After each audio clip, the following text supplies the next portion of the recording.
आप सभी स्टूडेंट का राकेश मेहरा जीके क्लासेज के यूट्यूब चैनल पर राकेश मेहरा की तरफ से हार्दिक स्वागत। आज इस प्लेटफॉर्म पर हम राफेल विमान से संबंधित कुछ महत्वपूर्ण बातें करेंगे। कुछ नई बातें हमारे सामने आई है, तो यहाँ मैं अपने क्लास के स्टूडेंट जो है जिन्होंने डिफेंस टेक्नोलॉजी कर रखी है उनको सजेस्ट करना चाहूँगा कि जो भी आपको राफेल के बारे में बताया गया है वो तो यहाँ हो जाएगा, लेकिन इसके अलावा कुछ नई अपडेशन और है, तो आप उसे जो मैं साथ साथ बताऊं इसे आप वहाँ पर राइट डाउन करते रहे और करंट जीके में तो करना है ही। राफेल विमान की कहानी जो है 2012 में मूल रूप से प्रारंभ हुई थी। हालांकि ये 2007 से ही चलन में है, लेकिन 2012 में जो टेंडर था इसका सार्वजनिक किया गया था, तो हम तभी से इसको माना जाता है। आपके एग्जाम की दृष्टि से भी यही बात इंपॉर्टेंट है। अभी वर्तमान में ये चर्चा में इसलिए रहा, एक तो भारत चीन विवाद के कारण रक्षा क्षेत्र चर्चा में रहा, और इसके बारे में जो महत्वपूर्ण बात हमारे सामने आई वो ये आई कि जुलाई 2020 में 5 राफेल विमान भारत लाए गए थे, जुलाई 2020 में, और 10 सितंबर 2020 को इन्हें भारतीय वायुसेना में शामिल किया गया था। बाकायदा फ्लोरेंस जो कि फ्रांस के रक्षा मंत्री है वो भी यहाँ पर आए थे और उन्हें हमने सम्मानित भी किया था। तो मेरा ऐसा मानना है कि 10 सितंबर 2020 ये डेट आपके एग्जाम की दृष्टि से काफ़ी महत्वपूर्ण है। भारतीय वायुसेना में राफेल विमान को शामिल किया गया था। अब इस घटना को करने के लिए, इस एक फैक्ट को करने के लिए हमें राफेल विमान की पूरी जानकारी प्राप्त करनी पड़ेगी, जिसमें जानकारी के तहत हमें ये पता करना पड़ेगा कि ये विवादों में क्यों रहा, क्योंकि विवाद जो होते हैं उनसे क्वेश्चन उभर कर सामने आते हैं। तो रिलायंस डिफेंस लिमिटेड है, उसके कारण ये विवादों में रहा था। कैसे रहा, क्यों रहा, उसी की चर्चा हम आज करने आए हैं। तो हेडिंग डाल दीजिए राफेल विमान।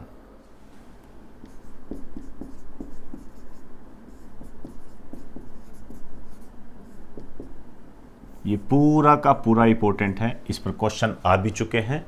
राजस्थान एसआई में क्वेश्चन आया था इस पर, तो इसकी हमें थोड़ी डिटेल लेके चलनी पड़ेगी, लेकिन बहुत ही संभावनाओं को देखते हुए, ऐसे नहीं कि हम इसमें उलझ जाएं। देखिए, सबसे पहले यदि हम बात करें कि भारत और फ्रांस के बीच में, क्योंकि हमने राफेल विमान फ्रांस से खरीदे हैं, भारत और फ्रांस के बीच में जो समझौता हुआ था ये तो हुआ था 2012 में, लेकिन इसकी जो बात उठने लगी थी ये 2007 में ही उठने लग गई थी। लेकिन इस टेंडर को जो सार्वजनिक किया गया था ये 2012 में किया गया था और जनवरी 2012 में किया गया था। तो आपको ये ध्यान रखना है।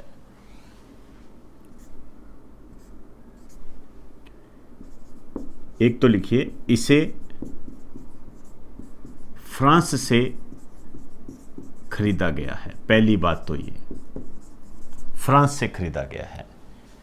अब मैं इसकी डिटेल लेके चलता हूं। संबंधित समझौता, इस पर थोड़ा गौर करना।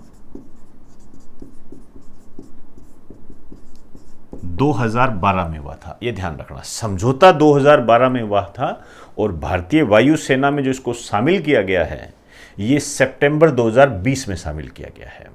तो इतना लंबा हमें सफ़र तय करना पड़ा। ये विवादों के घेरे में भी रहा, और विवादों के घेरे में जो रहा ये कैसे रहा, आपने कुछ बातें ध्यान रखनी है। जैसे समझौता तो 2012 में हो गया, किसके साथ हुआ? फ्रांस की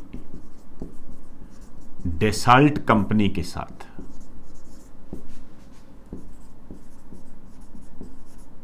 फ्रांस की डेसाल्ट कंपनी के साथ हुआ। हालांकि आप ये भी कह सकते हो कि फ्रांस की सरकार के साथ इसका समझौता हुआ, लेकिन बात तो कंपनी की होगी ना। तो राफेल विमान का निर्माण किसने किया है? यदि आपसे ये क्वेश्चन पूछ ले कि राफेल विमान का निर्माण किसने किया है, तो ध्यान रखना डेसाल्ट कंपनी ने, फ्रांस की डेसाल्ट कंपनी ने निर्माण किया है। एक लाइन लिख दीजिए,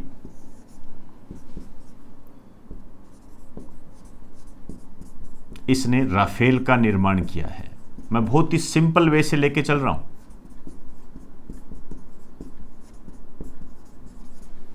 अब देखिए, तो भारत की तरफ से जो डील हुई, जो कि काफ़ी विवादों में रही, अनिल अंबानी की रिलायंस डिफेंस के साथ हुई थी।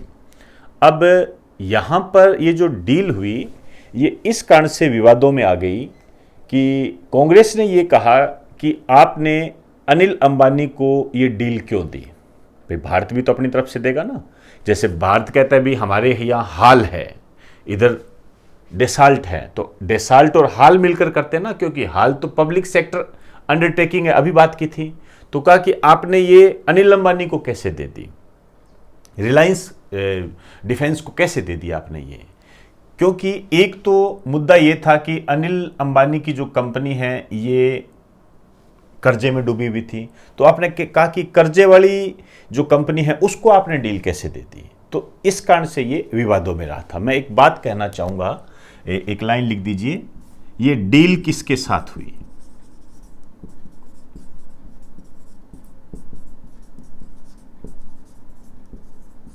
डील किसके साथ हुई?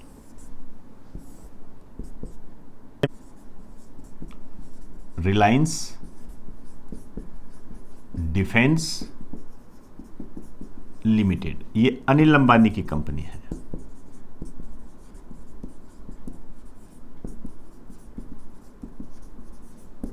तो एक तो विवाद इस कारण से हुआ कि जो अनिल अंबानी की कंपनी है ये कर्जे में डूबी हुई थी, तो आपने इसको डील कैसे करने दी।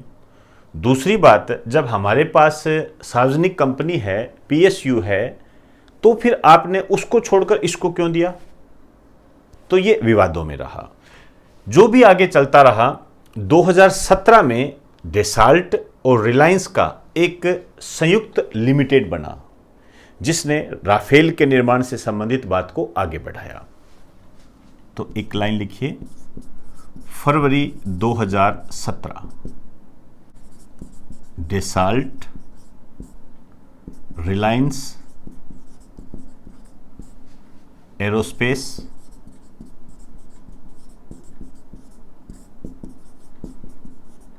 लिमिटेड का गठन हुआ। अब दोनों आ गए इसके अंदर, डेसाल्ट रिलायंस एरोस्पेस लिमिटेड, इसको ऐसे भी कहा जाता है DRAL, ये भी कहा जाता है। तो इन्हीं कारणों से ये विवादों में रहा। तो एक लाइन लिख दीजिए, इन सभी कारणों से यह विवादों में रहा।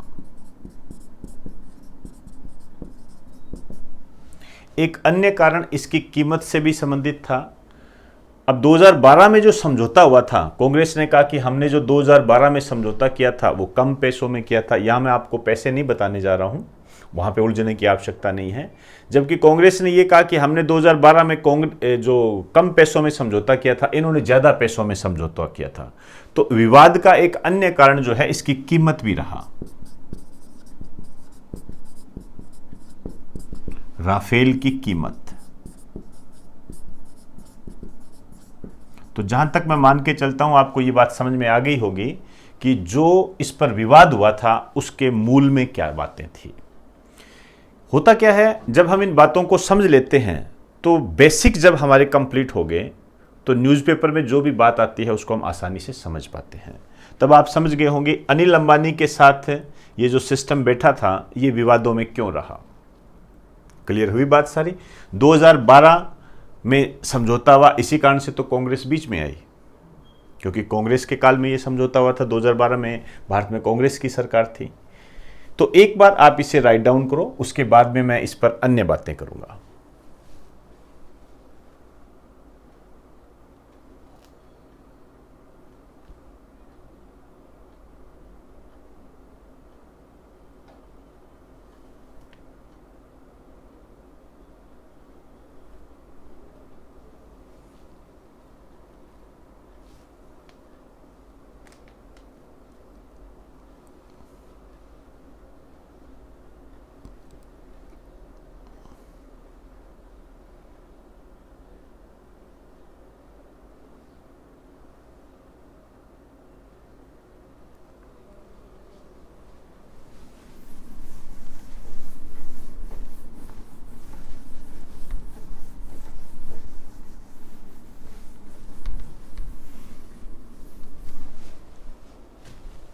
इसकी विशेष क्या बातें हैं, बहुत सिंपल वे से लेके चलना है इसको, ज़्यादा आंकड़ों में उलझने की आवश्यकता नहीं है। पहला लिखिए, 2 इंजन वाला लड़ाकू विमान है ये। 2 इंजन वाला लड़ाकू विमान है, 2 इंजन है इसके अंदर। इसका मतलब इसकी कैपेसिटी क्या हो जाएगी, ज़्यादा हो जाएगी। इसमें पावर कैसी हो जाएगी, ज़्यादा हो जाएगी। दूसरा, 1 मिनट में 60,000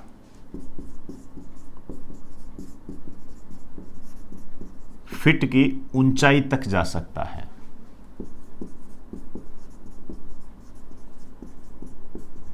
एक मिनट के अंदर। देखिए, ऊंचाई बढ़ने में टाइम लगता है, टाइम लगता है, तो अपने आप में क्या हो गया, ये एक डिसमेरिट हो गई।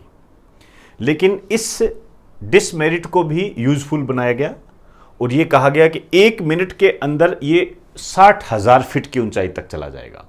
तो अपने आप में ये एक बहुत महत्वपूर्ण उपलब्धि होती है ये, और कारगर साबित होता है। इसको एक महत्वपूर्ण श्रेणी में डाल सकते हैं। तीसरा लिखिए,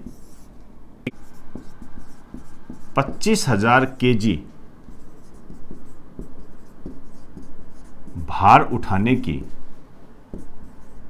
क्षमता रखता है। 25,000 केजी भार उठाने की क्षमता रखता है। तो 25,000 केजी बहुत ज़्यादा भार होता है, उसको उठाने की ये क्षमता रखता है। अपने आप में एक महत्वपूर्ण बात है ये। इन 3 विशेष बातों के आधार पर हम ये कह सकते हैं कि भारतीय रक्षा प्रणाली को राफेल विमानों से काफ़ी मजबूती मिलेगी और भारत का रक्षा तंत्र जो है मजबूत होगा। अब कुछ बातें हैं जो आपने ध्यान रखनी है। 29 जुलाई 2020 को 5 राफेल विमान भारत पहुंचे थे और 10 सितंबर 2020 को इन्हें भारतीय वायुसेना में शामिल किया गया। मैं ये जोर दे के आपको इसलिए कह रहा हूं क्योंकि तुम डेट में कंफ्यूज हो जाते हो, और इस डेट को याद रखना बहुत ज़रूरी है क्योंकि आप जानते हो ये बहुत ज़्यादा चर्चित विषय रहा, तो इसमें अंदरूनी बातें आपसे पूछी जा सकती है। तो मैं लेटेस्ट की बात करने जा रहा हूं। 5 राफेल विमान 29 जुलाई 2020 को भारत पहुंचे।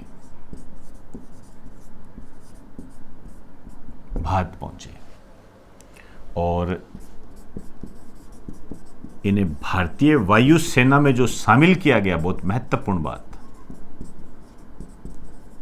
ये डेट याद रखनी है आपने। ये किया गया 10 सितंबर 2020 को।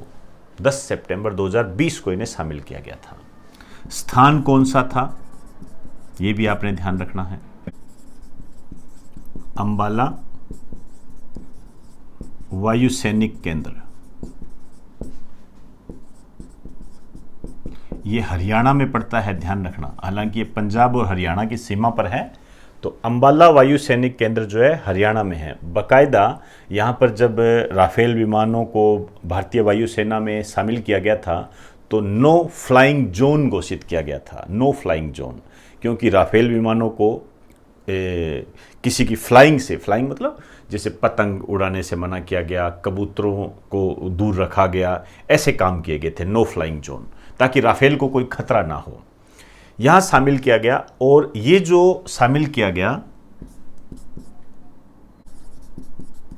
भारतीय वायुसेना की 17वीं स्क्वाड्रन 17 स्क्वाड्रन गोल्डन एरोज में शामिल किया गया। गोल्डन एरोज में शामिल, इसमें ये महत्वपूर्ण बात है, ध्यान रखें। ये उस टाइम काफ़ी चर्चा में रहा था गोल्डन एरोज के नाम से। मतलब आप ये कह सकते हो कि राफेल को गोल्डन एरोज में शामिल किया गया है। 17वीं स्क्वाड्रन है ये। एक तरीके का एक सिस्टम होता है जिसमें लड़ाकू विमानों को कैटेगराइज्ड किया जाता है। अब देखिए, ये जो शामिल किया गया राजनाथ सिंह के द्वारा, लिखिए रक्षा मंत्री राजनाथ सिंह के द्वारा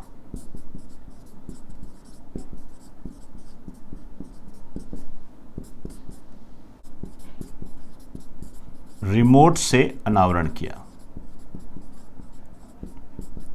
अब यहां पर एक खास बात और है जो चर्चा में रही। इस पूरे सिस्टम में जब इसे भारतीय वायुसेना में शामिल किया गया था तो यहां जो मुख्य अतिथि थे, चीफ गेस्ट भी थे, ये थे फ्लोरेंस पार्ले। ये जो फ्लोरेंस पार्ले हैं, ये फ्रांस के रक्षा मंत्री।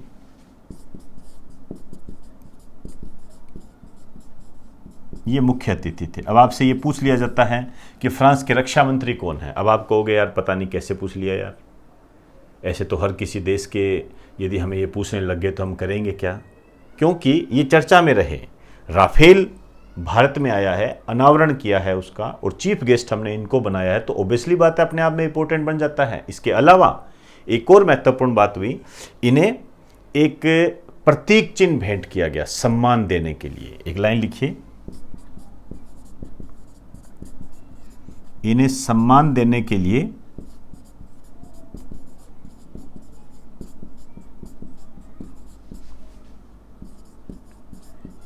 एक प्रतीक चिन्ह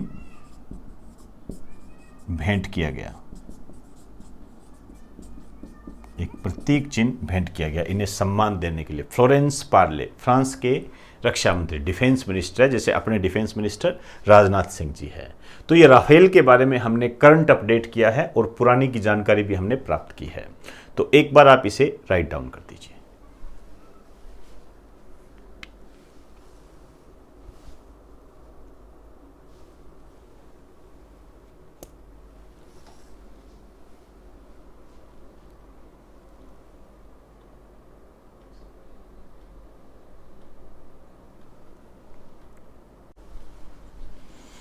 तो दोस्तों, आज हमने राफेल विमान से संबंधित जो भी क्वेश्चन बन सकते थे उसको हमने करंट अपडेट के तहत क्लियर किया। मैं यहाँ पर सजेस्ट करना चाहूँगा उन बच्चों को जिन्होंने डिफेंस टेक्नोलॉजी कर ली है, वो राफेल विमान से संबंधित जो नई बातें आई है अपने नोट्स में अपडेट कर लें। इससे उनके नोट्स सिस्टमेटिक और अपडेटेड हो जाएंगे, जो कि कामयाबी के कारणों में शामिल होते हैं। इसके अलावा इसे ज़्यादा से ज़्यादा शेयर करें, इसकी उम्मीद मैं आपसे करता हूँ। इजाज़त दीजिए, आप सभी को मेरा नमस्कार।